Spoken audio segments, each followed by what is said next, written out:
Assalamualaikum warahmatullahi wabarakatuh. Alhamdulillah wassalatu wassalamu ala Rasulillah wa ala alihi wa sahbihi wa mawalah.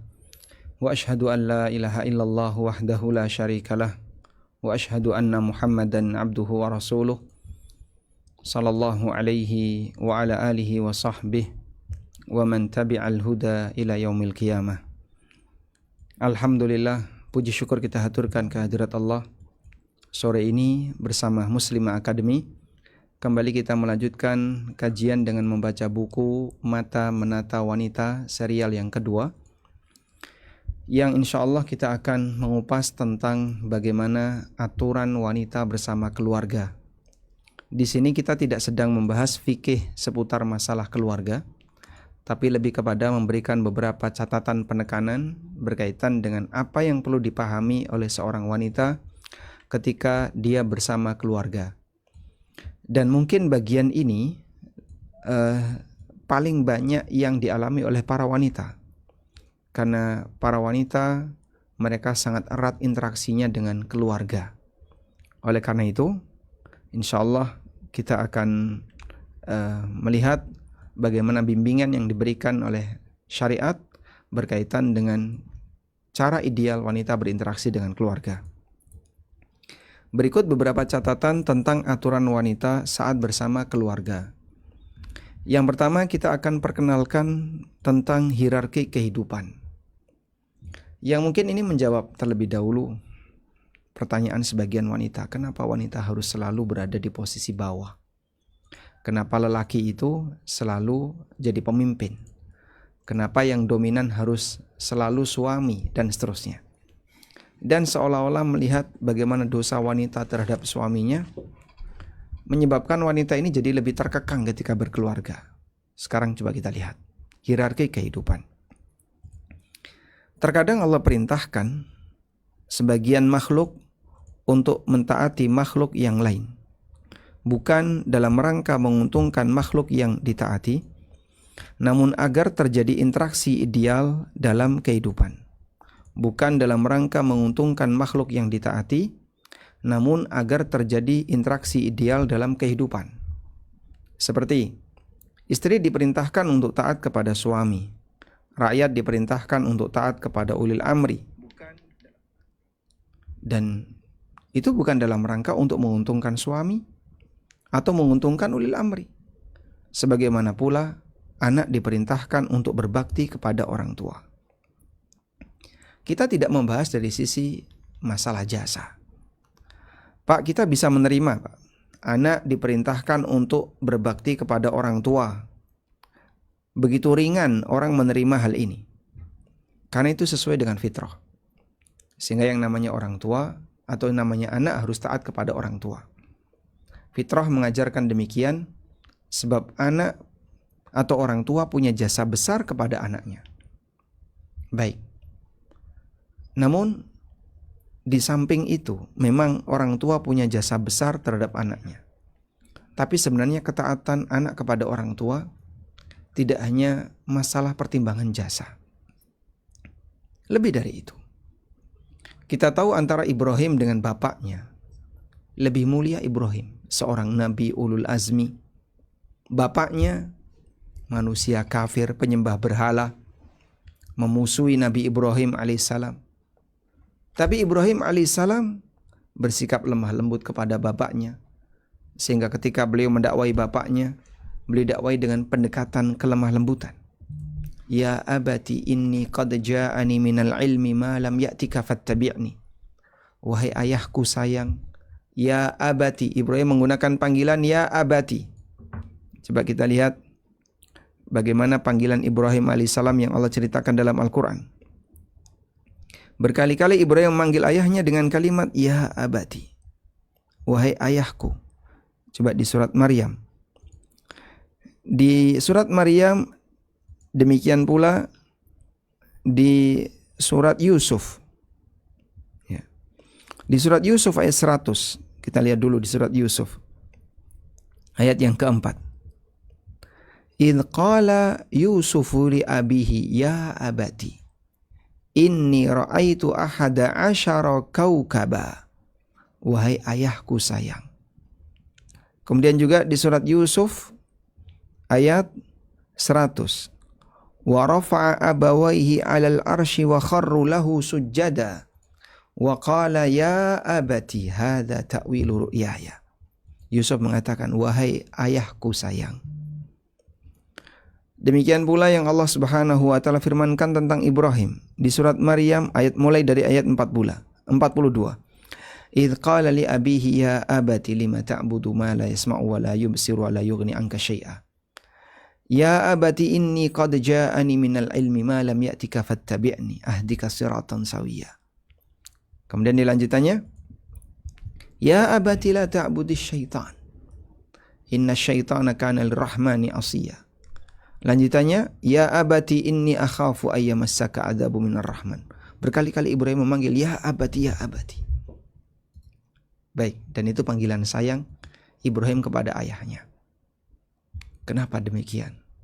Walaupun ayahnya mungkin ya banyak berbuat jahat, berbuat syirik kepada Allah, dan Ibrahim seorang nabi, tapi beliau tetap berbakti kepada ayahnya di bagian yang diperintahkan atau diizinkan seorang anak berbakti kepada orang tua. Dan itulah hierarki kehidupan. Itulah hierarki kehidupan. Seorang anak diperintahkan untuk berbakti kepada orang tua. Baik. Mungkin Anda pernah mendengar bahwa bapaknya Ibrahim itu namanya bukan Azar, tapi Taroh. Sedangkan orang yang disinggung dalam Al-Quran itu bukan bapaknya Ibrahim, tapi pamannya Ibrahim. Kita kasih jawaban. Berkali-kali Ibrahim itu memanggil ya abati, ya abati, ya abati. Apakah mungkin itu bukan bapak? Dan apa seriusnya Ibrahim sampai tingkatan pada manggil pamannya dengan ya abati, membela-bela pamannya? Sementara dia bukan bapak kandungnya. Jadi mereka hanya ngeles ya. Mereka itu ngeles. Bagaimana mungkin bapaknya seorang nabi kafir? Bapaknya Ibrahim kafir. Oh enggak, itu bukan bapaknya Ibrahim. Terus siapa bapaknya Ibrahim? Bapaknya Ibrahim itu namanya Taroh, bukan Azar.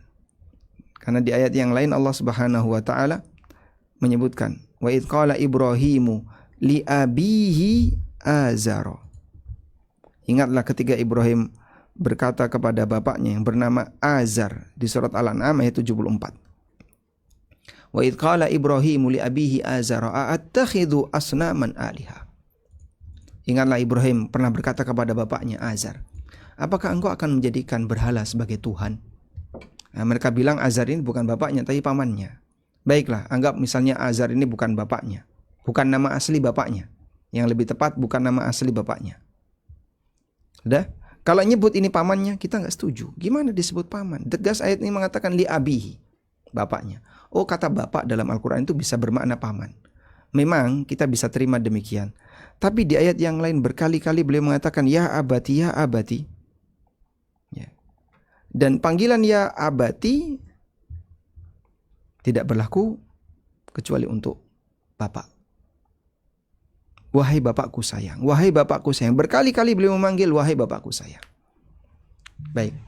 Kalau taroh itu apa?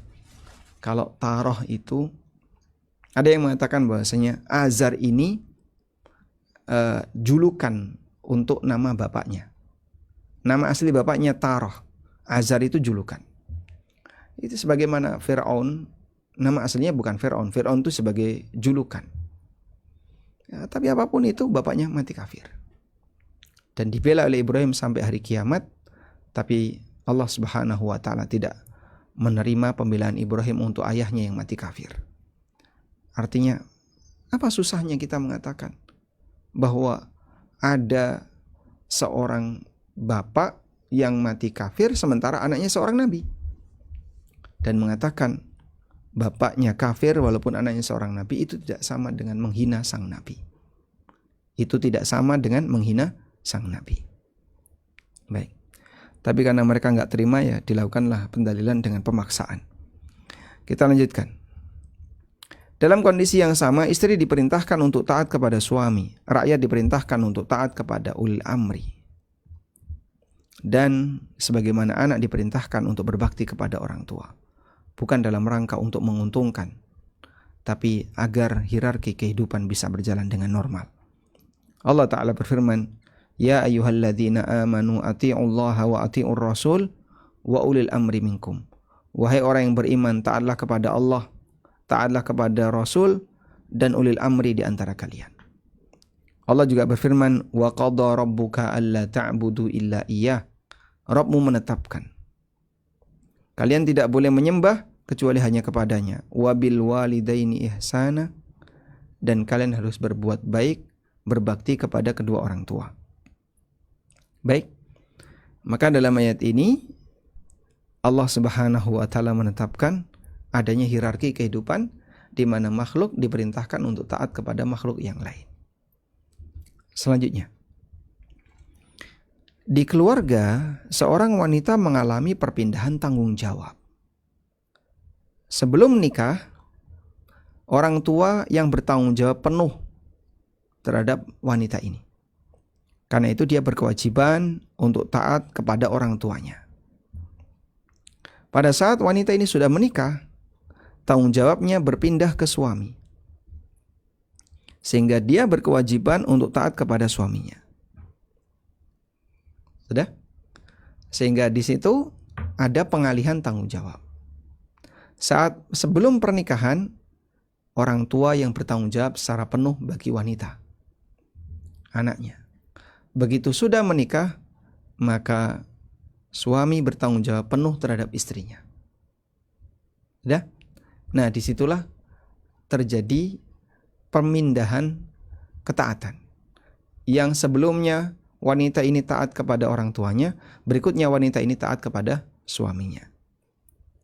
Allah Ta'ala berfirman, Ar-rijalu qawwamuna 'alan nisa. Para lelaki adalah pemimpin bagi wanita. Bima faddalallahu ba'dahum 'ala ba'din, disebabkan kelebihan yang Allah berikan kepada mereka.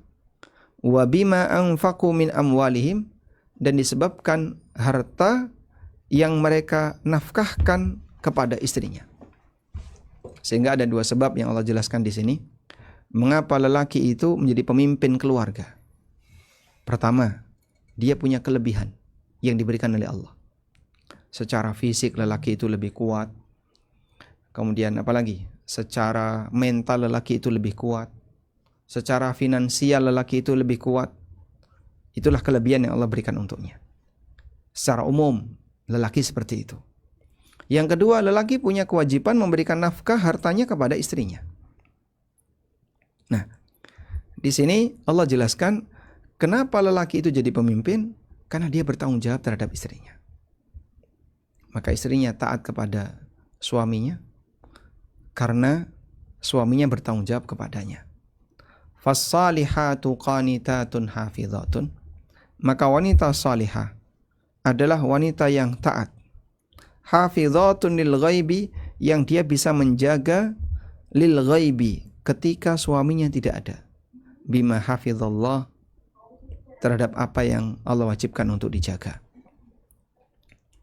Baik, di sini Allah memberikan definisi siapakah wanita salihah, yaitu wanita yang taat kepada suaminya dan dia bisa menjaga apapun yang wajib dijaga ketika suaminya tidak ada.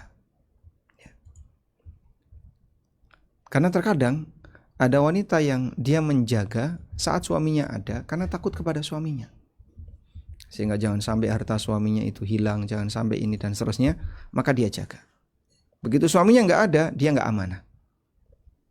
Nah, ini berarti bukan tipe wanita salihah. Ayat ini menjelaskan kriteria wanita salihah. Setelah menyebutkan status suami sebagai pemimpin, wanita salihah adalah wanita yang taat kepada Allah dan suaminya dan menjaga apapun yang Allah wajibkan untuk dijaga. Kehormatannya, harta suaminya, anak yang ada di dalam rumah, kemudian keselamatan rumahnya, dan seterusnya. Dan dia akan dimintai pertanggungjawaban oleh Allah tentang itu. Baik, kita beralih ke yang ketiga. Status satu orang bisa beragam tergantung posisinya. Status satu orang bisa beragam, bisa punya banyak status tergantung posisinya. Seorang wanita menjadi istri, dia juga menjadi anak, dia menjadi ibu, dia menjadi bagian dari anggota masyarakat. Sebagaimana dia juga bisa menjadi karyawan di tempat dia bekerja. Padahal itu satu orang. Ini satu orang. Udah? Sehingga satu orang ini punya banyak status tergantung posisi. Dan semuanya akan dimintai pertanggungjawaban. Maka semakin banyak posisi, makin banyak beban. Sehingga wanita yang belum menikah, dia hanya berstatus sebagai anak. Ketika dia menikah, dia berstatus sebagai anak dan ibu dan istri. Ketika dia punya anak, dia berstatus sebagai anak, sebagai istri, dan sebagai ibu. Ketika dia kerja, ikut orang, maka dia berstatus sebagai karyawan di tempat dia kerja. Saat dia jadi bos, dia berstatus sebagai atasan.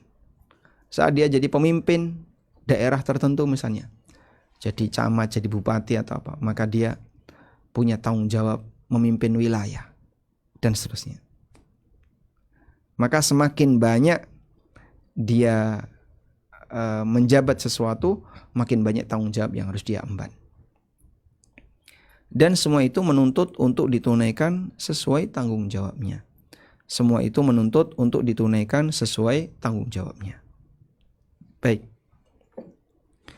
Di posisi menjadi istri, dia punya tugas sebagai istri. Sebagai anak, dia punya tugas sebagai anak, dan demikian seterusnya. Oleh karena itulah, masing-masing menuntut untuk dia tunaikan sesuai dengan tanggung jawabnya. Nabi SAW pernah bersabda, kullukum ra'in wa kullukum mas'ulun an ra'iyati. Setiap kalian adalah pemimpin, dan setiap kalian akan dimintai pertanggungjawaban atas yang dipimpinnya. Lalu kata beliau, wal mar'atu ra'iyatun ala baiti ba'liha. Wanita akan menjadi pemimpin di rumah suaminya, wa waladihi, dan menjadi pemimpin bagi anak-anaknya, wa hiya mas'ulatun anhum, dan mereka akan ditanya oleh Allah tentang apa yang dia pimpin. Sehingga kalau ibu-ibu misalnya tidak adil terhadap anak, akan ada tanggung jawab kelak di yaumil qiyamah. Pilih kasih, akan ada tanggung jawab kelak di hari kiamat. Ini kan anak-anakku sendiri. Iya, itu anakmu memang. Saya tidak mengatakan ini bukan anakmu. Ya terserah aku. Nggak bisa kayak gitu.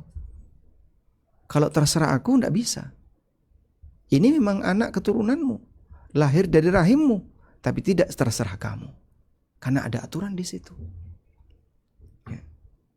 Sehingga boleh nggak seorang ibu menyembelih anaknya sendiri? Ya nggak boleh, Pak. Itu kriminal.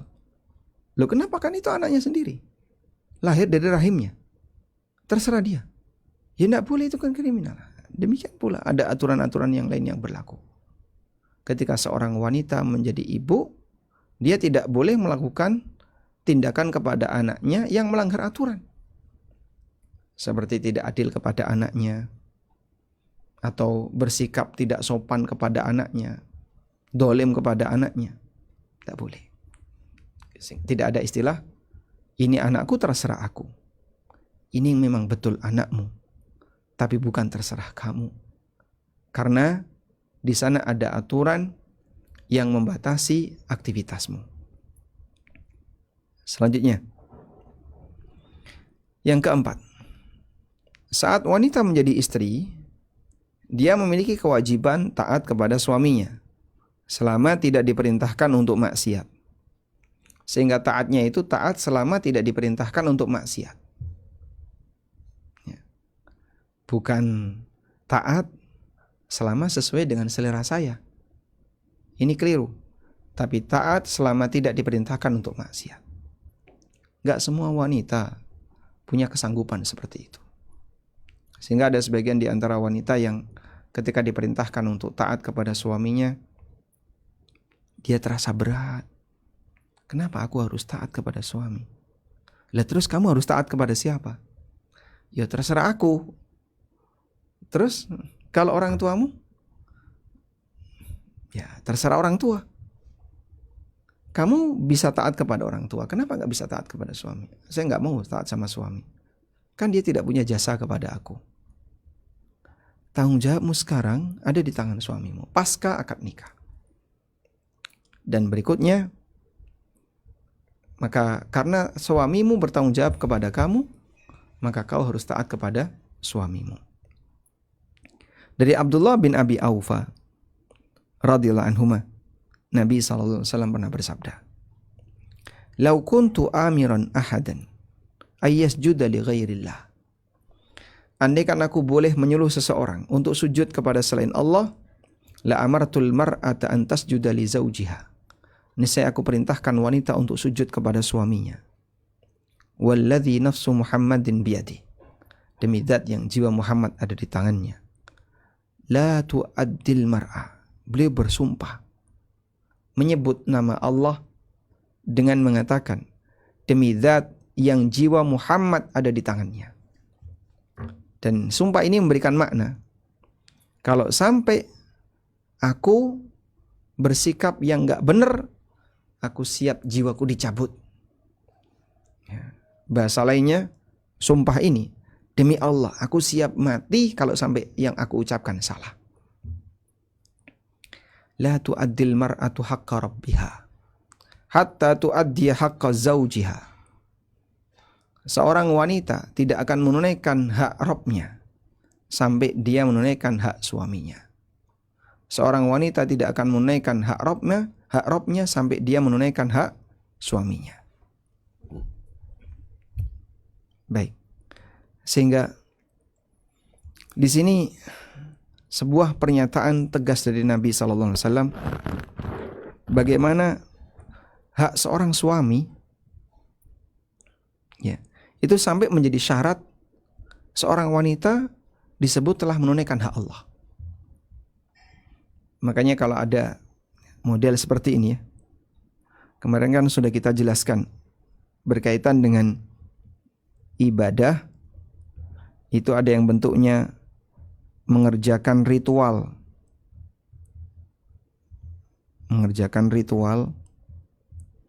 dan ada yang bentuknya mentaati aturan. Baik. Ibadah yang sifatnya mengerjakan ritual menjadi tidak berlaku apabila dia tidak melakukan taat aturan. Kemarin kan seperti itu. Jadi kalau ada orang yang sholat tapi dia nggak taat aturan, misalnya rukunnya nggak dipedulikan dengan baik, kemudian apalagi persyaratannya tidak diperhatikan dengan baik, ya percuma saja kau kerjakan ritual, tapi nggak ada nilainya karena kau tidak taat aturan. Sebagaimana pula orang yang rajin ibadah ritual, tapi di saat yang sama dia nggak taat aturan, ya, maka ibadah ritualnya jadi tidak berlaku. Bisa jadi ada seorang wanita yang dia rajin tahajud, rajin qiyamul lail, rajin puasa, tapi ketika dia tu'dhi jiranaha bilisaniha, sebagaimana dalam hadis yang pernah kita baca, ya. Wa dzukira, coba kita ulang hadis ini, min siyamiha wa qiyamiha.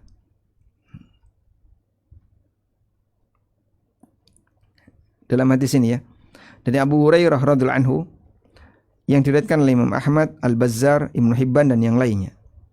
Sahabat bertanya, "Ya Rasulullah, fulanah tasumun nahar wa taqumul lail." Ada wanita yang dia rajin puasa siang hari, rajin qiyamul lail, wa tu'dhi jiranaha, tapi dia suka menyakiti tetangganya. Qala, kata Nabi SAW, hiya finnar, dia di neraka. Jadi di posisi dia rajin ibadah ritual tapi nggak taat aturan, tidak dinilai oleh Nabi SAW. Nah, oleh karena itulah perlu diwaspadai, ya, aneka orang yang tertipu dengan ibadah ritual tapi sebenarnya dia nggak taat aturan. sebagai contoh umroh tanpa mahram. Satu, ya. Ini kan ibadah ritual, Pak. Wah, jelas. Bahkan ibadah yang luar biasa. Contoh yang lain, i'tikaf tanpa izin suami. Ada juga orang yang umroh tanpa izin suami. Kemana suaminya nggak diajak? Malas ngajak suami. Terus, sudah izin suami belum? Masa ibadah harus izin sama suami? Masa ibadah harus izin sama suami? Masalahnya kamu safar jauh, waktumu lama. Kenapa gak izin suami? Ini kan ibadah, masa harus izin sama suami? Ibadah itu kepada Allah, bukan kepada suami. Ini kan alasan ngawur. Iya, kita ibadah kepada Allah. Dan bagian dari ibadah kepada Allah itu ada aturannya, gak boleh asal-asalan. Sehingga model contohnya, orang berangkat umroh gak pakai izin suami, orang iktikaf gak pakai izin suami. Jangankan umroh.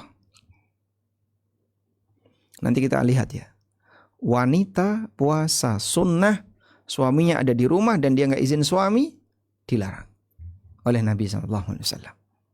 Dan itu pelanggaran. Maka disinilah kita lihat. Orang fokus pada ibadah-ibadah ritual, tapi di saat yang sama dia tidak taat aturan. Sekarang kita lihat. Karena itu, status surga dan neraka sang istri sangat ditentukan salah satunya oleh posisi istri di hati suaminya. Ketika suaminya ridho kepada istrinya, ada harapan besar untuk membersamainya di surga. Dari bibinya Husain bin Mihsan, beliau bercerita, "Ataitu Rasulullah sallallahu alaihi wasallam fi ba'dil hajah." Aku mendatangi Rasulullah SAW dalam satu kebutuhan. Jadi beliau ingin menyampaikan sesuatu. Faqala, kemudian Nabi SAW bertanya, "Ihadihi, siapa ini? Adatu ba'lin, apakah punya suami? Sudah nikah belum?" Qultu na'am. Wanita itu menjawab, "Iya." Masya Allah. Pertanyaan seperti ini bukan pertanyaan, ini apa urusannya kok tanya-tanya sudah nikah belum? Ya, nggak ada maksud apapun. Tapi tujuannya adalah Nabi SAW hendak memberikan arahan. Ini kalau di zaman kita mungkin dicurigai, ini ngapain kok Ustadz tanya sudah bersuami belum? Ya nggak ada maksud apapun, tapi mau memberikan arahan. Qala, Nabi SAW bertanya, "Kaifa anti lahu?" Bagaimana cara kamu menghadapi suamimu? Qalat, wanita ini mengatakan, "Ma'alu illa ma'ajistu anhu." Aku tidak pernah meninggalkan perhatian kepada suamiku illa ma'ajistu anhu, kecuali aku tidak sanggup menunaikannya. Kecuali aku yang tidak sanggup tunaikan. Masya Allah. Lalu Rasulullah sallallahu alaihi wasallam, "Fanduri aina anti minhu." Perhatikanlah bagaimana hubunganmu dengannya. Bagaimana hubunganmu dengannya? Perhatikan. Bagaimana kondisi kamu pada diri suamimu? Fa innama huwa jannatuki wa naruki. Karena suamimu adalah pintu surga dan nerakamu. Masya Allah. Nabi SAW menjadikan suami itu sebagai penentu apakah wanita ini mati husnul khatimah atau su'ul khatimah.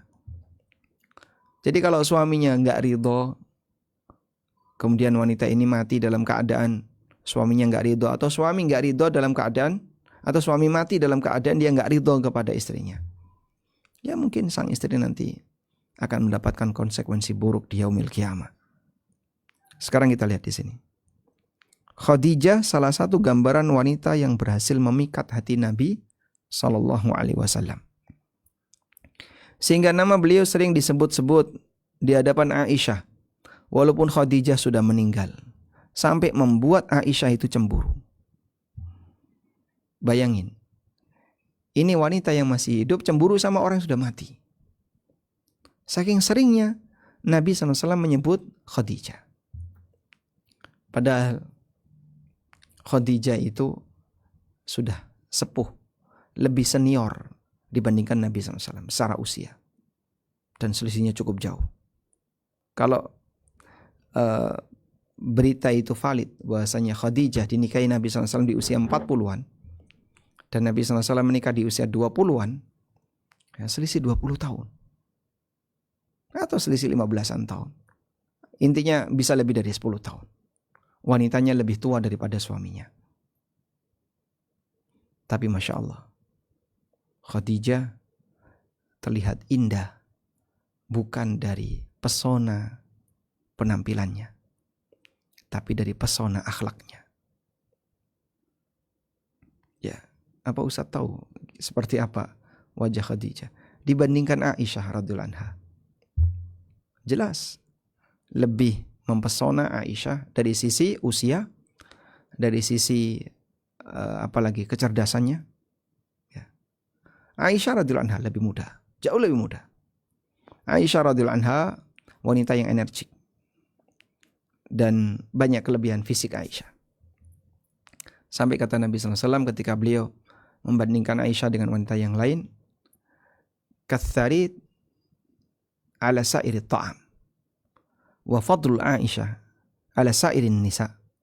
Nilai kelebihan Aisyah dibandingkan wanita yang lain, katharid ala sairi ta'am, seperti tharid dibandingkan makanan yang lain. Tharid itu makanan kesukaan Rasulullah SAW. Jadi beliau membandingkan istri beliau Aisyah dibandingkan wanita yang lain. Beliau lebih senang Aisyah. Dan ini posisinya hal yang manusiawi. Seseorang senang karena pertimbangan fisiknya misalnya, karena pertimbangan penampilan, pesonanya, hal manusiawi. Tapi kendati demikian, Khadijah lebih mempesona. Sehingga sampai membuat Aisyah itu cemburu. Aisyah pernah mengatakan, "Ma ghirtu ala ahadin min azwajin Nabi sallallahu alaihi wasallam. Ma ghirtu ala Khadijah. Aku tidak pernah merasa cemburu terhadap siapapun di kalangan istri Nabi SAW melebihi cemburunya aku kepada Khadijah radhiyallahu anha. Wa ma bi an akuna adraktuha, padahal aku enggak pernah ketemu Khadijah. Wa ma dzalika illa likathrati dzikri Rasulillah sallallahu alaihi wasallam laha." Dan itu disebabkan karena saking seringnya Rasulullah SAW menyebut nama Khadijah radhiyallahu anha. Masya Allah. Saking seringnya Nabi SAW menyebut nama Khadijah radhiyallahu anha. Masya Allah. Tadi ya, pesona Khadijah pada akhlak beliau, pada budi pekerti beliau, sikap beliau kepada suaminya, sehingga itu meninggalkan kenangan yang sangat dalam di hati Rasulullah SAW. Sampai Nabi SAW tidak pernah melupakan istri pertama ini, sebab dukungannya luar biasa untuk Rasulullah SAW. Oleh karena itu, menjadi wanita mempesona di hadapan suami karena kelebihan akhlak, karena budi pekerti, karena ketaatan, karena layanan yang maksimal, itu akan lebih berkesan dibandingkan pesona karena penampilan. Sehingga cantik ada waktunya untuk pudar. Sebagaimana fisik ada waktunya untuk mulai lentur, mulai hilang pesonanya. Namanya fisik wanita dan siapapun dia pasti akan mengalami grafik menurun. Anda makin lama bukan makin indah, tapi makin keriput dan makin bulat. Wanita lama-lama akan mengalami penurunan dari kualitas fisiknya. Dan ketertarikan hati seorang suami akan mulai menurun. Kecuali jika Anda imbangi dengan kenaikan grafik di sisi yang lain, yaitu grafik akhlak. Kalau akhlaknya naik, ini bisa mengimbangi kurangnya fisik. Maka perjuangkan untuk jadi wanita yang memiliki pesona dari sisi akhlak, dan kepribadian, walaupun Anda pesonanya kurang dari sisi fisik dan jabatan atau badan. Baik.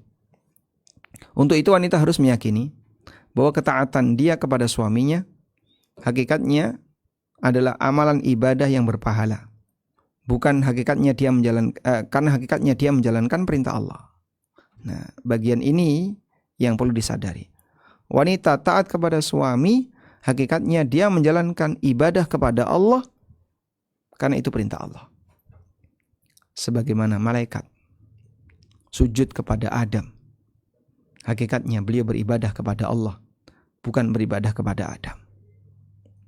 Jadi Pak, berpahala enggak Pak kalau istri taat kepada suami? Bukan lagi berpahala, syarat dapat surga. Sebagaimana nanti kita bisa baca satu hadis Nabi SAW berkaitan dengan wanita untuk bisa dapat surga. Idza shallatil mar'atu khamsaha wa shamat syahraha wa ahsanat farjaha wa ata'at zawjaha qila laha udkhulil jannata min ayyi babin syi'ti. Apabila wanita menjaga salat 5 waktu, menjaga puasa Ramadan, menjaga kehormatannya, taat kepada suaminya, maka diperintahkan untuknya, dipersilahkan kepadanya, monggo silahkan mau masuk surga dari pintu manapun. Masya Allah. Baik. Selanjutnya, kalau tahu seperti ini Pak, lalu kira-kira persiapan apa yang perlu dilakukan agar wanita itu bisa merasakan bahagia saat dia sudah berkeluarga? Nah, di sini kami sebutkan dibolehkan bagi kedua belah pihak. Bagi kedua belah pihak, suami dan istri, baik wanita maupun lelaki, untuk mengajukan syarat dalam nikah selama tidak bertentangan dengan konsekuensi akad. Nabi SAW bersabda, inna haqqa syuruti an tuwaffa mastahlaltum bihil furuj. Sesungguhnya syarat yang paling berhak untuk dipenuhi adalah syarat yang menghalalkan kemaluan. Maksudnya adalah pernikahan. Hadis riwayat Bukhari, Muslim dan yang lainnya. Nah, sehingga kekuatan wanita ada di sini. Sebelum akad nikah dia mengajukan syarat. Saya mau nikah dengan kamu dengan syarat 1, 2, 3, 4, 5. Apa yang kira-kira memberatkan bagi dia, dia tinggalkan. Apa yang bisa dia lakukan, dia lakukan. Ibnu Qudamah mengatakan, anna syuruta fin nikah tanqasimu aqsaman thalatha. Syarat dalam pernikahan ada 3. Kemudian beliau menyebutkan yang pertama adalah ahaduha, yang pertama, ma yalzamul wafa'u bihi. Ma yalzamul wafa'u bihi, yang wajib untuk dipenuhi. Wa huwa ma ya'udu ilaiha naf'uhu wa faidatuhu, yaitu yang manfaatnya kembali kepada wanita ini. Contohnya, syarat agar dia tidak diajak keluar dari rumahnya atau dari daerah asalnya, atau tidak diajak safar bersamanya. Saya nggak mau safar. Atau dia tidak mau dipoligami. Alla yatazawwaju 'alaiha. Saya mau, tapi dengan syarat kau tidak poligami. Atau yatasarra 'alaiha, tidak melakukan tasarri. Tasarri itu hubungan badan dengan budak. Ya, saya tidak akan poligami, tapi suami punya budak perempuan. Nah, budak perempuan itu tidak dinikahi, tapi dilakukan tasarri. Tasarri itu ya perkawinan dengan budak tanpa nikah. Fahadha yalzamuhul wafa. Syarat seperti ini wajib untuk dipenuhi. Laha, untuk wanita tersebut, bihi, karena dia sudah mensyaratkannya. Fa illam yaf'al, jika lelaki itu tidak melakukannya, falaha fashun nikah, maka si wanita ini berhak untuk memfasah nikah. Bapak melanggar, maka aku ke pengadilan untuk menyampaikan, suami saya kemarin sudah saya ajukan syarat tidak poligami, sekarang dia poligami, maka saya minta gugat cerai. Bisa gugat cerai. yurwa hadza an Umar bin Al-Khattab wa Sa'ad ibn Abi Waqqas wa Muawiyah wa Amr ibn Al-As radhiyallahu anhum. Hal ini sebagaimana diriwayatkan oleh Umar bin Khattab, Sa'ad bin Abi Waqqas, Muawiyah, kemudian Amr ibn Al-As radhiyallahu anhum. Baik.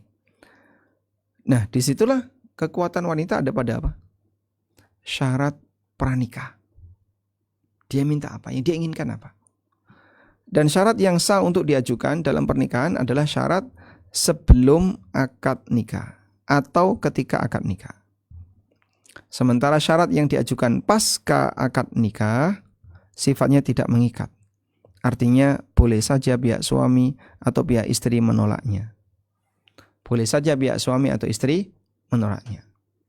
Saya mau setelah akad nikah ya, saya minta syarat sekarang. Loh, harusnya syarat sebelum, jangan setelah akad nikah. Al-Buhuti mengatakan, wa mahallul mu'tabari minha ay minasyurut sulbul aqdi ka yaqula zawwajtuka binti fulana bi syartin kadza wa kadza. Posisi pengajuan syarat yang dianggap sah adalah pada saat akad nikah berlangsung. Misalnya wali berkata, aku menikahkan kamu dengan putriku fulana dengan syarat A dan B. Sudah? Wa yaqbalu zauj ala dzalika. Kemudian suaminya menerimanya. Wa kadza law ittafaqa, demikian pula ketika mereka berdua sepakat alaihi untuk mengajukan syarat tertentu qabla ayil aqdi, sebelum dilakukan akad. Ibnu Utsaimin mengatakan wa'lam anna syuruta fin nikah yu'tabaru ayyakuna muqaranatan lil aqdi aw sabiqatan laha la lahiqatan bihi. Ketahuilah bahwasanya persyaratan yang diajukan dalam nikah hanya ternilai ketika bersamaan dengan akad nikah atau sebelum akad nikah, bukan yang menyusul setelah akad nikah. Ya, wallahu alam. Selanjutnya, syarat sebelum akad nikah bisa dilakukan ketika lamaran atau menjelang akad nikah. Intinya sebelum akad. Penjelasan ini memberi kesimpulan bahwa kekuatan wanita saat sebelum akad nikah. Kekuatan wanita sebelum akad nikah. Karena dia bisa mengajukan syarat apapun kepada suaminya. Misalnya, aku bersedia menikah dengan syarat kamu tidak merokok, diberi nafkah sekian, disediakan tempat tinggal yang nyaman, dan seterusnya. Dan itu boleh. Kalau si lelaki setuju, baik, deal. Kemudian dilakukan akad nikah. Maka syarat ini mengikat. Suaminya nggak boleh ngerokok dan seterusnya. Nah, saat ketahuan ngerokok, istri punya hak untuk gugat cerai. Baik. Karena sudah disyaratkan di pernyataan sebelum akad nikah. Wallahu alam. Nah. Yang keenam, dibutuhkan kerjasama untuk bisa menggapai surga dan balasan yang indah di sisi Allah. Karena godaan untuk malas, godaan untuk maksiat sangat besar. Sehingga musuh utama kenapa orang itu jadi berat melakukan ibadah adalah penyakit malas. Orang kalau sudah malas, sudah susah untuk diobati. Apalagi kalau sudah jadi karakter. Perhatikan hadis berikut. Dari Abu Hurairah radhiyallahu anhu, Nabi SAW bersabda. Ya, semoga hadis ini bisa Anda praktikkan. Rahimallahu rajulan. Semoga Allah merahmati seorang lelaki. Qama minal lail, yang dia bangun di waktu malam, fasalla, kemudian dia salat. Wa aiqadha imra'atahu, fasallat. Dia bangunkan, lalu dia bangunkan istrinya untuk salat. Fa in abad, kalau istrinya enggak mau bangun, nadhaha fi wajhil ma. Dia percikan air di wajahnya.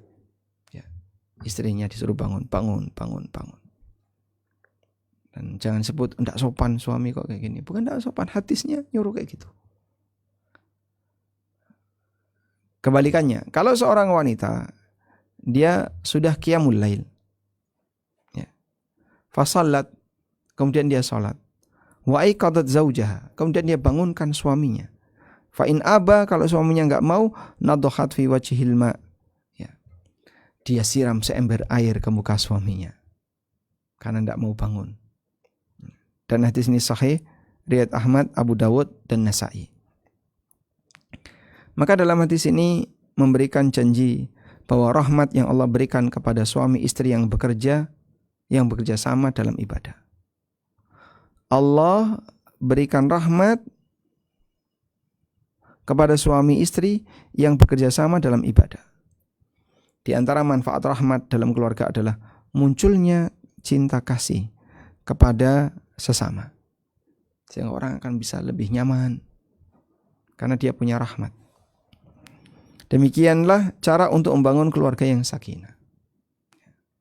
Maka kalau kita ingin memilikinya, salah satu di antara prinsipnya adalah ini, bahwa Allah Subhanahu wa taala memberikan janji sebuah rahmat ketika suami istri bisa kerjasama dalam kebaikan. Wallahu a'lam. Baik. Kemudian kita beralih ke catatan yang ketujuh.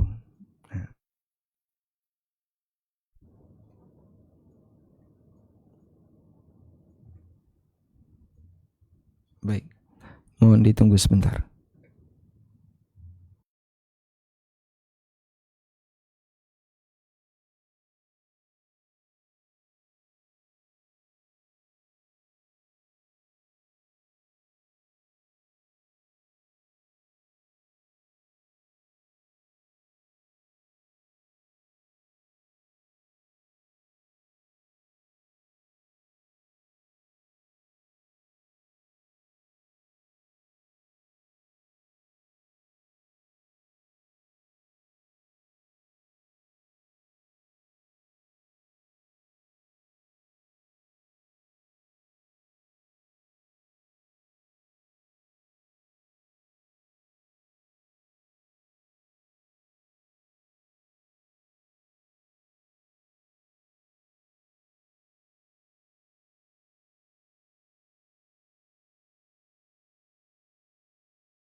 Catatan ketujuh. Dalam sebuah keluarga, termasuk juga dalam lingkungan masyarakat, siapapun yang menjadi sebab pasangannya atau orang lain mendapatkan hidayah, maka dia akan mendapatkan pahala amal soleh pasangannya. Karena siapapun yang mempengaruhi orang lain untuk beramal soleh lalu diikuti oleh orang lain, maka dia akan mendapatkan pahala seperti orang yang mengikutinya. Sehingga kalau Anda mempengaruhi suami untuk sholat jamaah, sampai akhirnya suami sholat jamaah, padahal sebelumnya dia malas untuk melakukan itu, maka sang istri dapat pahala. Walaupun posisi istri tidak sholat jamaah di masjid. Nabi SAW bersabda, Man da'a ilal huda, man da'a ila hudan, kana lahu minal ajri mithlu ujuri man tabi'ah. Barang siapa mengajak kepada petunjuk, dia akan memperoleh pahala seperti pahala orang-orang yang mengikutinya.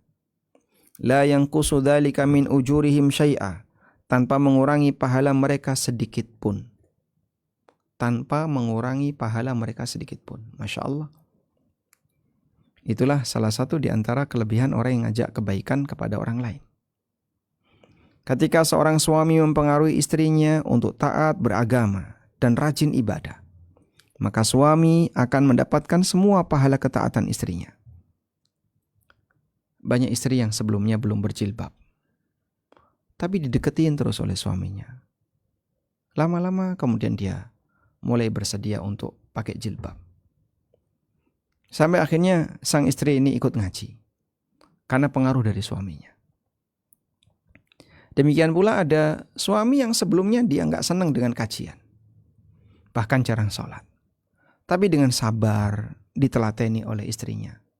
Sampai akhirnya sang suami ini taubat, rajin sholat, bahkan jadi imam. Kok bisa Pak jadi imam? Di masjidnya nggak ada orang, tinggal dia sendirian. Tapi dia mendapatkan itu karena pengaruh dari istrinya. Maka sang istri akan terus mendapatkan aliran pahala. Demikianlah kelebihan bagi mereka yang mempengaruhi pasangannya untuk beramal saleh. Maka jangan bosan untuk memberikan pengaruh yang baik kepada pasangan, agar kalau dia berbuat kebaikan tersebut, kita turut mendapatkan manfaatnya. Demikian pula ketika seorang istri berhasil mempengaruhi suaminya untuk taat beragama dan rajin ibadah, maka istri akan mendapatkan semua pahala ketaatan suaminya. Walaupun dia mungkin gak ikut. Kayak sholat jamaah kan istri di rumah. Sholat 5 waktu istri di rumah, suaminya berjamaah. Sebelumnya Pak Ustadz, saya itu jarang sholat, jarang wudhu.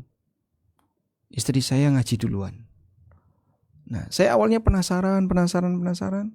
Sampai akhirnya saya terpengaruh dengan istri. Akhirnya punya komunitas orang-orang ngaji. Lama-kelamaan dia bisa menikmati. Dan sudah settle. Sampai sudah posisi settle untuk bertahan sebagai orang yang senang kajian sunnah. Atas pengaruh siapa? Sang istri. Maka dalam posisi ini, istri akan terus mendapatkan pahalanya. Baik. Oleh karena itu, jadilah pionir kebaikan. Jadilah pionir kebaikan dalam keluarga, agar Anda bisa mendulang banyak pahala dari semua anggota keluarga Anda. Yang kedelapan, dalam sebuah keluarga pasti akan ada kekurangan. Karena tidak ada manusia yang sempurna. Suami bukan malaikat, sebagaimana istri juga bukan bidadari. Idealnya kekurangan itu ditutupi dengan kelebihan masing-masing, bukan untuk dikenang yang justru akan menimbulkan keresahan. Sehingga kalau istri hanya mengingat kekurangan suami saja, atau suami cuma mengingat kekurangan istri saja, ya maka dalam bayangan dia hanya kesedihan dan keresahan. Karena yang dia ingat adalah kekurangan pasangannya. Tapi kalau yang bisa dia lakukan, ingat kelebihan suamimu ada di mana, kelebihan istrimu ada di mana. Sisi kekurangan yang ada pada istrimu kau tutupi dengan kelebihanmu. Atau sebaliknya. Maka dalam kondisi ini, suami istri akan bisa saling memahami. Karena dia lebih mengingat kelebihannya. Coba lihat ini. Ayat ini mengajarkan demikian. Allah Ta'ala berfirman, فَإِنْ كَرِهْتُمُوهُنَّ فَعَسَىٰ أَنْ تَكْرَهُوا شَيْئًا وَيَجْعَلَ اللَّهُ فِيهِ خَيْرًا كَثِيرًا. Jika kalian tidak menyukai mereka, yaitu istri-istri kalian, boleh jadi kalian tidak menyukai hal tertentu, padahal Allah jadikan padanya banyak kebaikan. Allah jadikan padanya banyak kebaikan. Nah, Abu Hurairah radhiyallahu anhu pernah meriwayatkan Nabi SAW bersabda, La yafruq mu'min mu'minatan in kariha minha khuluqan radiya minha akhar. Jangan sampai seorang mukmin lelaki menjelekkan mukmin perempuan. Kalaupun dia enggak suka dengan salah satu karakter istrinya, radiya minhal akhar, dia bisa suka dengan karakter yang lain. Hadis sahih riwayat Muslim. Baik. Selanjutnya ke-9. Ketika terjadi masalah antara suami istri, jangan sampai informasinya bocor ke orang lain yang tidak berkepentingan. Nah, ini penting. Nabi SAW berpesan kepada Muawiyah bin Haidah, wala tahjur illa fil bait. Kamu tidak boleh memboikot istrimu kecuali dalam rumah. Tidak boleh memboikot kecuali dalam rumah. Maksudnya gimana sih, Pak? Ya, kalaupun terjadi sengketa, berantem, maka jangan sampai suami memboikot istrinya kecuali di dalam rumah. Kadang kan ada yang memboikot terus keluar rumah. Itu makna tekstual hadis. Dan di antara makna jangan boikot kecuali di dalam rumah adalah jangan menyebarkan aib pertengkaran rumah tangga sampai keluar. Jangan menyebarkan aib pertengkaran rumah tangga sampai keluar. Dan itu memalukan. Kita terkadang menjumpai demikian. Orang banyak cerita. Suami itu kayak gini, suamiku. Istriku. Masya Allah.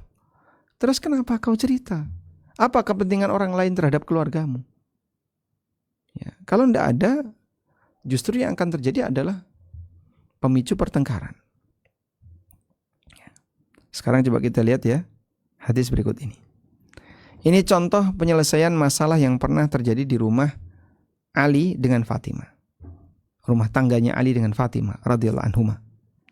Sahal bin Sa'ad As-Sa'idi bercerita, Rasulullah SAW datang ke rumah Fatimah, namun beliau tidak ketemu Ali di rumah, dan itu siang hari. Lalu beliau bertanya, di mana putra dari pamanmu? Karena Nabi SAW dengan Ali itu sepupu, dan Fatimah dengan Ali berarti keponakan dari sepupu. Di mana putra dari pamanmu? Fatimah menjawab, kana baini wa bainahu syai'un. Tadi sempat ada masalah antara aku dengan dia. Faghadabani, lalu dia emosi. Fakharaja, kemudian dia keluar. Falam yakil indi, dan dia tidak tidur siang di rumah ini. Masya Allah. Dan ini salah satu yang dijadikan dalil untuk membantah orang Syiah. Orang Syiah itu mengatakan bahwa Abu Bakar kafir karena dia membuat marah Fatimah. Loh, Ali bin Abi Thalib juga pernah membuat marah Fatimah, yang waktu itu Fatimah jadi istrinya. Terus gimana? Apakah juga akan dikafirkan? Innalillahi wa inna ilaihi raji'un. Fakharaja falam yakil indi. Lalu Ali keluar dan beliau tidak kailulah di tempatku. Lalu Rasulullah SAW memerintahkan seseorang untuk nyari di mana Ali. Orang itu pergi lalu datang dan berkata, wahai Rasulullah, innahu fi masjid raqid. Dia berada di masjid sedang tiduran, sedang berbaring. Lalu Rasulullah SAW mendatanginya. Ternyata Ali sedang berbaring dan selendangnya terjatuh di salah satu sisi tubuhnya sehingga debu mengenainya. Selendang kan yang dipakai oleh orang yang umroh, orang yang haji, pakaian atasan. Ketika tidur sampai lepas. Rasulullah SAW pun mulai membersihkan debu darinya sambil mengatakan, Kum ya Aba Turab, kum Aba Turab. Bangunlah wahai Abu Turab, bangunlah wahai Abu Turab. Bangun. Ya. Nabi SAW bangunkan Ali dengan memanggil kunyahnya Abu Turab. Sekarang kita lihat hadis ini sahih riwayat Bukhari Muslim. Pelajaran dari hadis. Dalam hadis di atas kita mendapatkan satu pelajaran dari Nabi SAW. Saat beliau mengetahui ada masalah antara Ali dengan Fatimah, Nabi SAW tidak tanya kepada mereka berdua apa masalahnya. Nabi SAW tidak bertanya kepada mereka berdua apa masalahnya. Ya. Walaupun beliau seorang Nabi yang tentu bisa memberikan arahan paling baik karena dibimbing oleh wahyu, tapi beliau tidak tanya kepada Aisyah radhiyallahu anha. Coba kamu sampaikan ke bapak, kamu tuh punya masalah apa sama suamimu? Ceritakan ke bapak. Nanti mungkin bapak bisa ngasih solusi. Saat beliau ketemu Ali juga sama. Nabi SAW tidak mengatakan kepada Ali, coba Kamu bisa cerita kronologinya gimana? Nanti biar saya berikan arahan. Nah, mungkin seorang nabi seperti itu, tapi itu beliau tidak lakukan. Ya. Beliau juga tidak ikut campur dalam urusan keluarga putrinya sepanjang tidak dilibatkan oleh mereka. Demikianlah potret keluarga yang baik. Masalah suami istri diselesaikan berdua tanpa harus melibatkan orang lain. Termasuk mertua, selama tidak diajak untuk terlibat menyelesaikan masalah yang dihadapi oleh anaknya, mertua jangan ikut campur. Ini penting ya. Banyak sekali perceraian itu terjadi karena masalah istri yang dikompori sama ibunya. Dia punya masalah dengan suaminya. Terus dia pulang, cerita ke ibunya. Saat dia cerita ke ibunya, terus ibunya komentar, uripmu kok susah, hidupmu kok berat, semuanya serba salah, hidupmu ini kok. Sudah? Akhirnya orang tadi akan merasa dia punya pengikut atau dia punya pendukung ibunya, sehingga dia makin berani sama suaminya, kemudian disarankan oleh ibunya, wah kok kamu kurus banget ya sekarang, kok kamu ini, andaikan aku jadi kamu kayaknya aku sudah gak sanggup lagi. Masya Allah. Akhirnya makin membara keinginan tadi. Terus ketika dia punya masalah berikutnya, dia curhat lagi ke ibunya, sudahlah besok gak usah pulang, sama ibu saja. Akhirnya dia memicu pertengkaran dan perceraian yang terjadi antara suami istri, gara-gara sang ibu ikut dimintai konsultasi. Maka sebaiknya jangan. Dalam hal ini, jika para mertua itu tidak diundang, jangan datang. Kalau diundang, silahkan datang. Diundang ke masalah. Wallahu a'lam. Yang ke-10, jika seorang wanita mendapatkan suami yang baik, dukung untuk melakukan kebaikan. Dan jangan terlalu mengatur suaminya. Sangat berbahaya ketika suami ingin berbuat baik, namun dihalangi oleh istrinya. Sementara hal itu tidak mengurangi hak istri.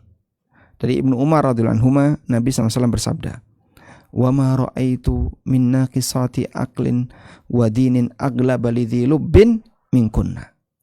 Aku tidak pernah melihat orang yang kurang akal dan agamanya namun mampu mengalahkan lelaki yang memiliki keteguhan hati melebihi kalian. Ya. Hadis sahih riwayat Muslim. Dan ini pernyataan Nabi SAW kepada para wanita. Kalian itu akalnya kurang, utangnya, kemudian agamanya juga kurang, tapi bisa mengendalikan agama lelaki yang cerdas. Masya Allah. Disitulah terkadang perasaan bisa mengalahkan logika. Wallahu a'lam. Baik. Namun umumnya wanita lebih cenderung menguasai lelaki yang baik dan dikuasai lelaki yang jahat, hingga ada ungkapan an-nisa'u yaglibnal karimu wa yaglibuhunnal al-la'im. Wanita itu mengalahkan lelaki yang baik, tapi dia kalah dengan orang yang rendah akhlaknya. Masya Allah. Baik. Selanjutnya, tapi ini masih cukup panjang ya. Kayaknya sebaiknya kita ikutkan di sesi berikutnya saja. Jadi kita sampai catatan nomor 10.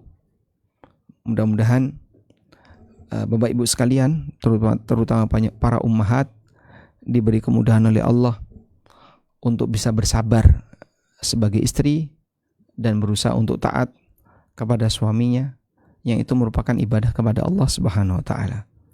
Demikian yang bisa kita sampaikan. Semoga bermanfaat. Wassallallahu ala nabiyyina Muhammadin wa ala alihi wa sahbihi wasallam. Assalamualaikum warahmatullahi wabarakatuh, Ustaz. Waalaikumsalam warahmatullahi wabarakatuh. Baik. Suara audio saya dapat terdengar dengan jelas, Ustaz? Alhamdulillah jelas. Baik, ditunggu sebentar ya. Iya Ustaz.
Baik, silahkan. Baik Ustaz, ada beberapa pertanyaan yang masuk, izin membacakan Ustaz. Tafadhali. Assalamualaikum warahmatullahi wabarakatuh. Waalaikumsalam warahmatullahi wabarakatuh. Semoga Allah selalu melindungi Ustaz dan menjaga Ustaz dan semua jemaah kajian. Amin ya rabbal alamin. Ustaz, alhamdulillah, Ana sudah 5 tahun menikah dan Ana istri kedua. Kakak dan keluarga suami sangat baik dengan Ana hubungannya, dan begitu juga anak-anak. Sampai saat ini ibu mertua yang masih belum menerima Ana sebagai istri kedua buat anaknya. Pertanyaannya adalah, ibu dengan kejadian ini ibu mertua tidak datang menghadiri jika ada kegiatan lebaran dan sebagainya, hanya datang kepada istri pertama. Sikap ibu mertua membuat suami kadang bersikap tidak adil pada istrinya karena tidak hadir ke rumah kami pada Idul Fitri contohnya. Dan untuk hal ini suami takut zolim. Dan pertanyaannya, apakah suami boleh menolak pemberian ibu? Kadang ibu memberikan makanan hanya kepada istri pertama, dan pemberian ibu agar merasa tidak adil karena suami merasa tidak adil. Dan bagaimana sikap sebagai menantu kepada mertua yang tidak menyukai saya karena saya dianggap merusak rumah tangga anak dan menantu pertamanya. Status saya sebelumnya janda cerai mati dengan 4 orang anak. Mohon nasihat Ustadz, jazakallahu khairan, barakallahu fikum. Nah, barakallahu Panjang fiik. pertanyaannya Ustadz, saya mencoba merangkum. Baik. Yang pertama, Anda memang tidak punya kewajiban untuk taat kepada ibu mertua. Taatnya adalah kepada suami. Namun, jika ketaatan kepada ibu mertua itu sebagai konsekuensi dari ketaatan kepada suami, maka Anda harus melakukannya. Untuk itu, setiap perbuatan yang dilakukan oleh istri yang membuat jengkel suaminya, emosi suaminya, di posisi sang suami tidak bersalah, tapi murni kesalahan istri. Misalnya, dia nggak akur dengan ibu mertua, dia bermusuhan dengan ibu mertua, dan itu cukup banyak. Sehingga ada istri yang bermusuhan dengan ibu mertua. Maka dalam posisi ini, jika sampai suaminya emosi dan jengkel, maka sang istri berdosa.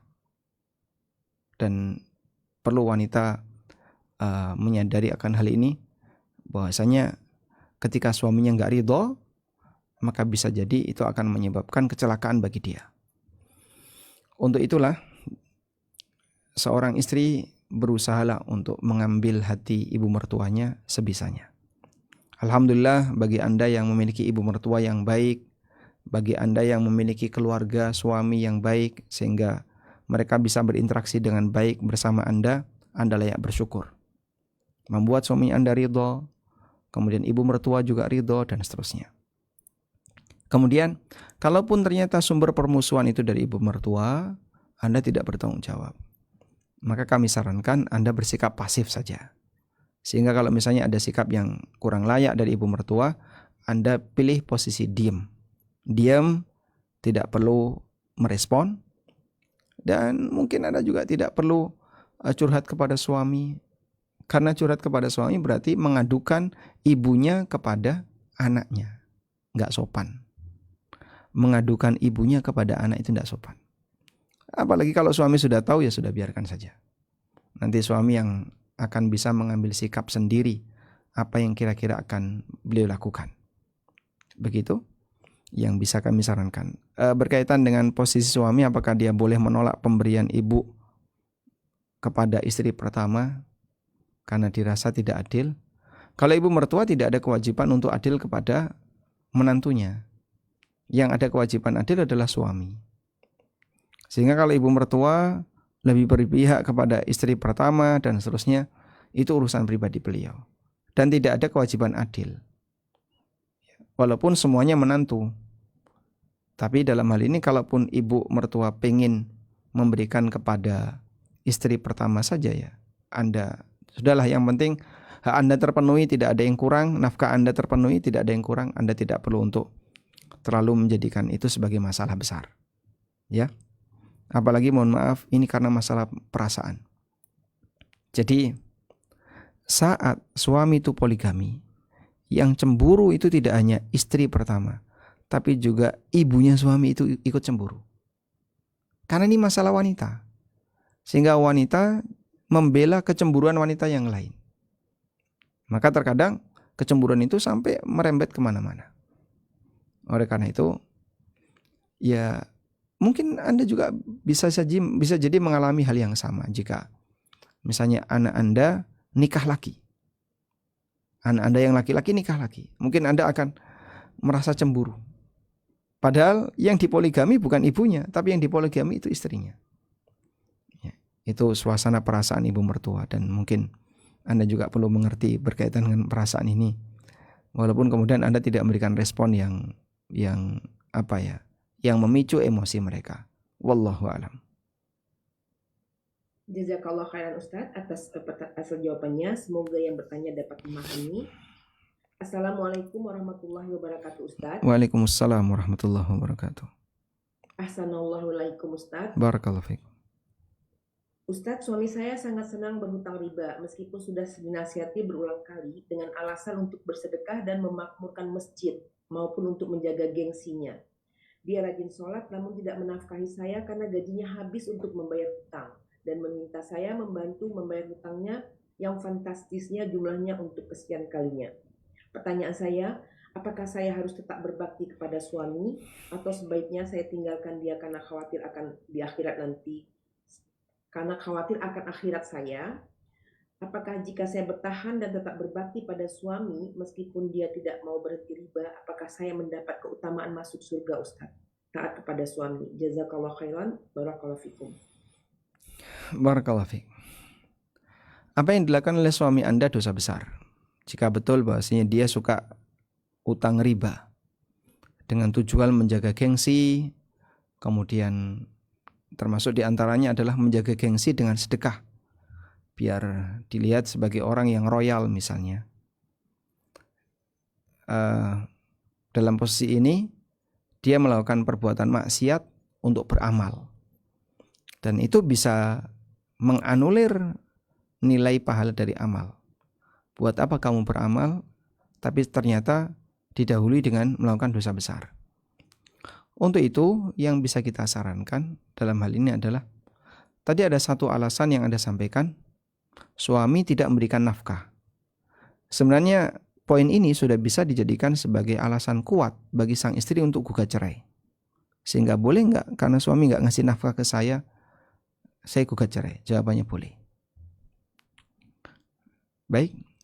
Terus apakah istri wajib taat kepada suami? Jika masih ikatan pernikahan, Anda wajib taat. Cuman untuk utangnya Anda tidak wajib ikut bantu. Saya ulangi ya. Istri tidak berkewajiban untuk membayar utang suami. Kenapa, Pak? Ya, karena itu bukan kewajiban dia. Bagaimana kalau suami nyuruh?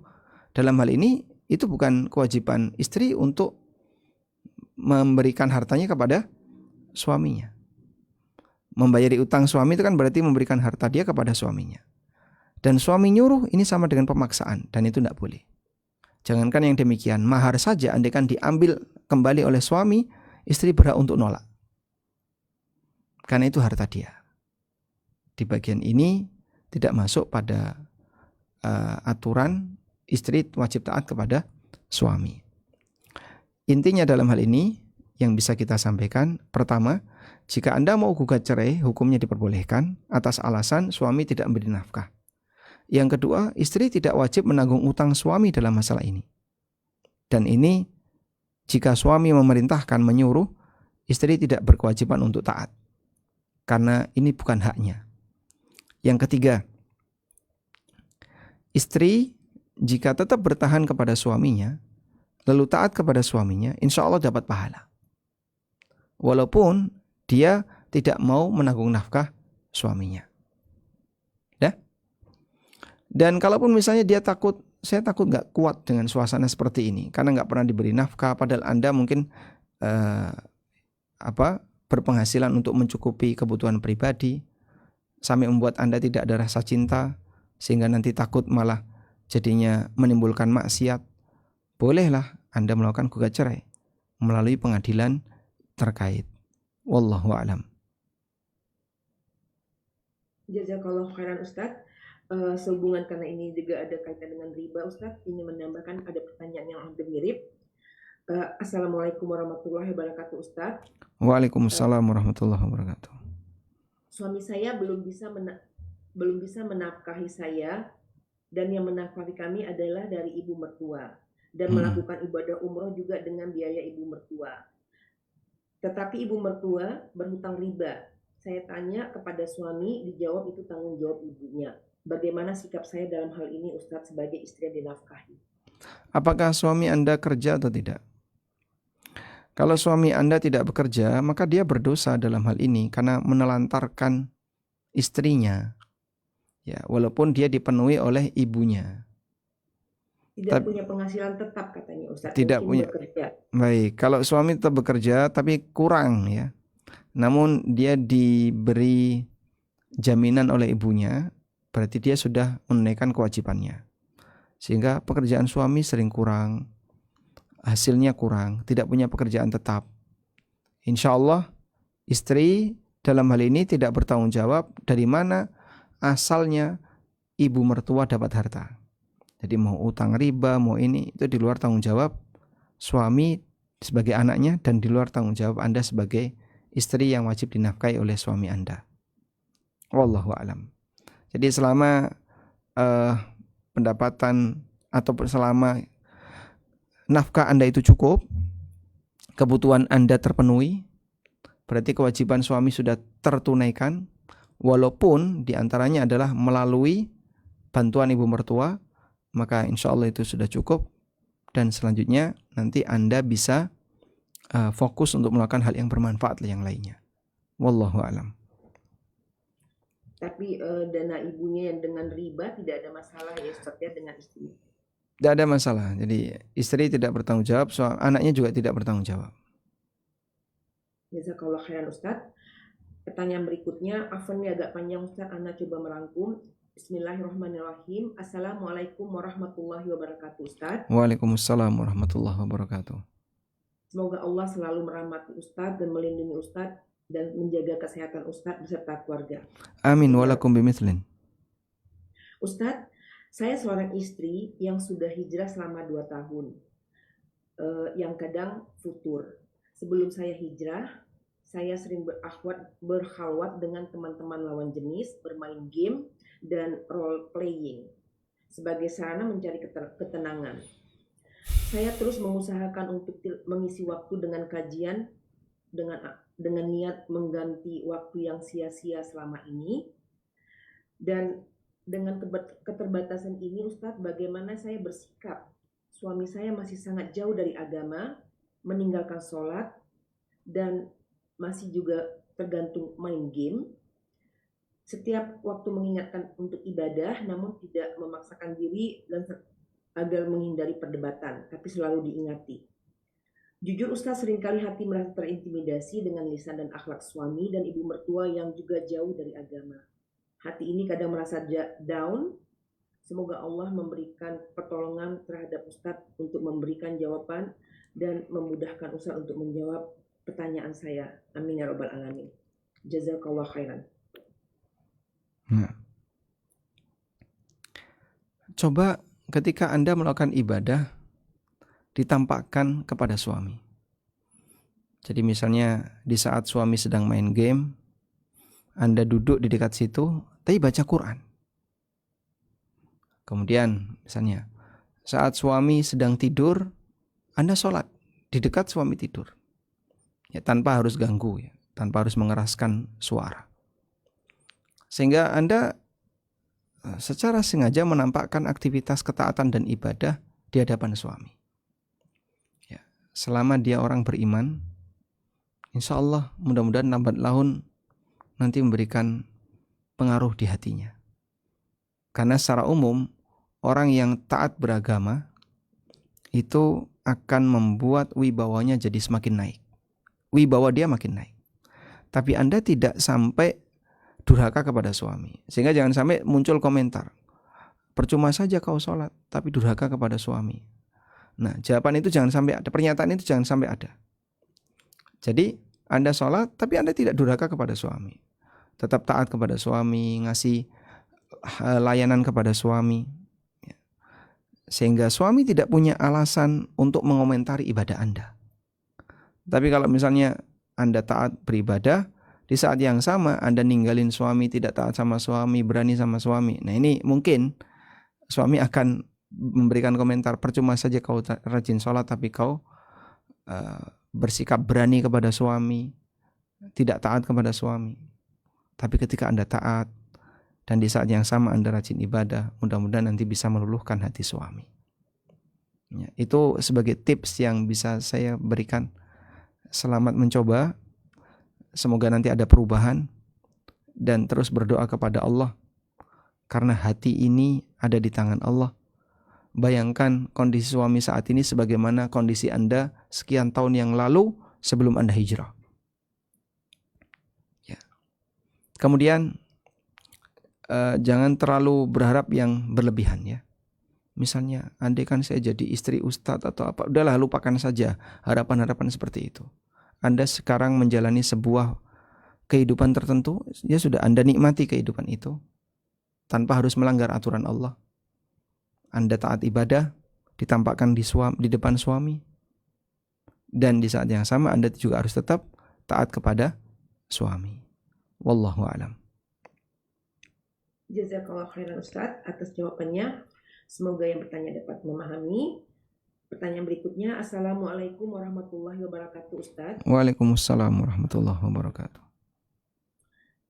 Afwan Ustaz, izin bertanya, bila dalam satu keluarga seorang istri mengingatkan untuk beribadah tepat waktu, sholat kepada suami dan anak-anak, namun suami tidak menanggapinya, yang akhirnya anak-anak melihat respon sang ayah dan mengikutinya.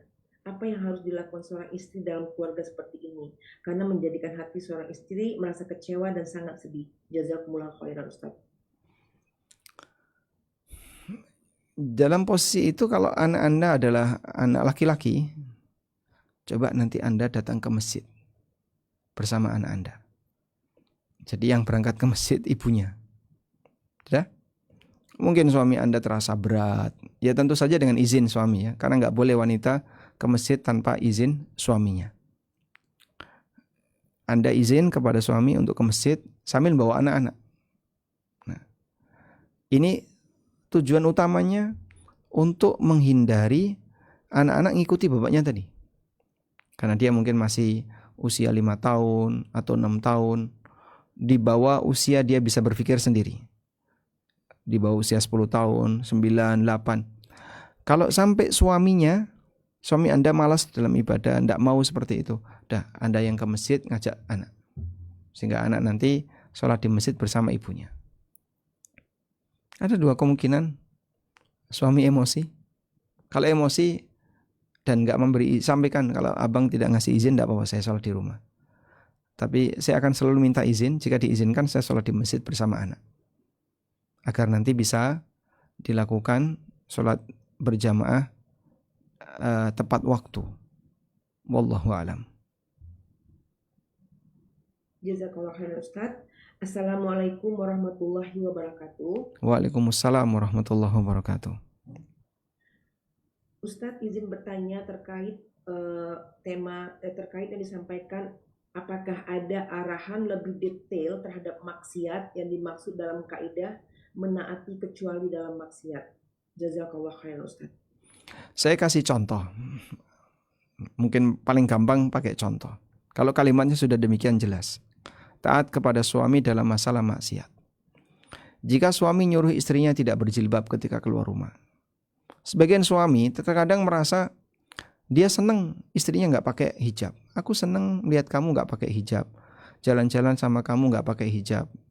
Disuruh berpakaian yang pakaiannya serba tidak menutup aurat atau bahkan menampakkan lekuk badan dan seterusnya. Atau misalnya sang suami ngajak istrinya untuk berjudi. Sang suami ngajak istrinya untuk minum khamr. Jelas ini ya. Demikian ajakan maksiat suami. Termasuk juga misalnya Anda atau seorang suami ngajak istrinya untuk berbuat syirik. Disuruh untuk datang ke dukun. Kamu datang ke sana biar kamu diberi berkah oleh dukunnya. Kamu nanti diciprati air berkah, didoakan dan seterusnya. Padahal itu dukun. Ada juga suami yang maksa istrinya untuk bertransaksi riba. Pokoknya saya minta tanda tangan kamu persetujuan untuk akad utang bank ini. Nah, istri nggak boleh nurut. Kalau enggak Pak, ya kalau Anda tidak tanda tangan, mungkin dana riba itu tidak akan turun. Karena di situ harus ada tanda tangan istri. Istri nggak boleh ikut, nggak boleh nurut. Saya nggak mau bagian ini. Saya yakin ini haram, dosa besar. Saya nggak mau. Sampai pada titik tertentu suami maksa dengan paksaan yang bisa mengancam. Maka dalam kondisi itu istri kalaupun ikut, dia tidak berdosa karena dipaksa oleh suaminya. Wallahu a'lam. Assalamualaikum warahmatullahi wabarakatuh Ustaz. Waalaikumsalam warahmatullahi wabarakatuh. Bismillah, izin bertanya Ustaz. Apakah diperbolehkan jika suami memberikan keuangan untuk diatur istrinya dengan alasan suami tidak bisa mengatur keuangan, namun istri selalu memberikan laporan keuangan kepada suaminya dengan jujur dan amanah? Apakah ini tidak menyalahi syariat Ustaz? Jazakallahu khairan. Tidak menyalahi syariat, karena di situ tidak memindahkan kepemilikan, sehingga uang yang dititipkan ke istrinya tetap jadi milik suami. Hanya saja istri diminta untuk ngelola. Misalnya untuk keperluan sehari-hari di rumah, untuk keperluan A, keperluan B, dan seterusnya. Dan sah-sah saja seperti ini kembali kepada kerelaan suami sebagai pemilik harta. Kalau suami ridho dengan itu, silahkan. Wallahu a'lam. Jazakallah khairan Ustaz. Pertanyaan berikutnya, Bismillah. Assalamualaikum warahmatullahi wabarakatuh Ustaz. Waalaikumsalam warahmatullahi wabarakatuh. Barakallahu fikum Ustaz atas segala ilmu yang Ustaz sampaikan. Barakallahu fikum. Ustaz, sebelum saya hijrah ke manhaj salaf, saya pernah menekuni feminisme. Bagaimana ya Ustaz cara menghilangkannya? Saya sudah berusaha namun terkadang suka terlintas di pikiran saya. Jazakallah khairan. Beberapa sahabat yang dulu setelah mereka hijrah, mereka masih terbawa pemikiran jahiliyah. Seperti keterangan Ibnu Mas'ud radhiyallahu anhu, di mana Nabi SAW bersabda, At-tiyaratu syirkun, at-tiyaratu syirkun. Tiarah itu syirik. Diulangi sebanyak 3 kali. Lalu beliau mengatakan, wa ma minna illa, dan tidak ada satupun di antara kita kecuali pernah melakukannya. Ghaira anna Allah yudhibuhu bil kulliyah. Ghaira anna Allah yudhibuhu bit tawakkul. Hanya saja Allah hilangkan pengaruh tiarah tadi dengan tawakal. Jadi pernyataan Ibnu Mas'ud, kami semua pernah mengalami tiarah itu, namun Allah hilangkan dengan tawakal. Maka di sini bisa jadikan dalil ya, bahwa pengaruh jahiliyah terkadang masih melekat pada diri seseorang, terngiang-ngiang. Nah, kalau itu bisa segera dibersihkan, dihentikan. Kalau tidak bisa, ya Anda mungkin hanya bisa mengikuti arus, tapi harus tetap di atas jalan kebenaran. Wallahu alam. Baik. Jazakallah khairan Ustaz. Masih ada waktu Ustaz? Sebenarnya sudah 11.30 sudah jam 17.30. Baik, mungkin tambah satu lagi. Baik Ustaz ya, saya pilih satu Ustaz ya. Assalamualaikum warahmatullahi wabarakatuh Ustaz. Waalaikumsalam warahmatullahi wabarakatuh. Semoga Allah selalu melindungi Ustaz dan keluarga. Amin. Walakum bimithlin. Ustaz, afwan, mungkin ini di luar tema. Pas bulan Rajab ini 6 bulan ada memenuhi syarat untuk mengajukan khuluk ke pengadilan agama. Pertanyaan Ana, apakah di bulan Rajab ini Ana boleh mengajukan perceraian menurut syariat agama Islam, Ustaz? Jazakallah khairan. Tidak ada larangan untuk terjadinya perceraian atau gugat cerai di bulan Rajab. Yang ada adalah larangan untuk berperang, menyakiti orang lain, kemudian berantem dan seterusnya. Karena ini disebut oleh Allah dalam Al-Quran, fala tadlimu fihinna anfusakum. Janganlah kalian saling mendolimi diri kalian di bulan-bulan haram. Dan Rajab termasuk di antara bulan haram. Maka kalau terjadi perceraian di bulan haram, hukumnya boleh. Wallahu alam. Walhamdulillahirabbil alamin. Demikian yang bisa kita sampaikan. Semoga apa yang kita bahas ini menjadi ilmu yang bermanfaat. Allahumma anfa'na bima 'allamtana wa 'allimna ma yanfa'una warzuqna ilma. Wa sallallahu ala nabiyyina Muhammadin wa ala alihi wa sahbihi wa sallam. Wa akhiru da'wana alhamdulillahirabbil alamin. Wassalamualaikum warahmatullahi wabarakatuh. Waalaikumsalam warahmatullahi wabarakatuh Ustaz. Jazakumullah khairan kepada Ustaz dan tim ANB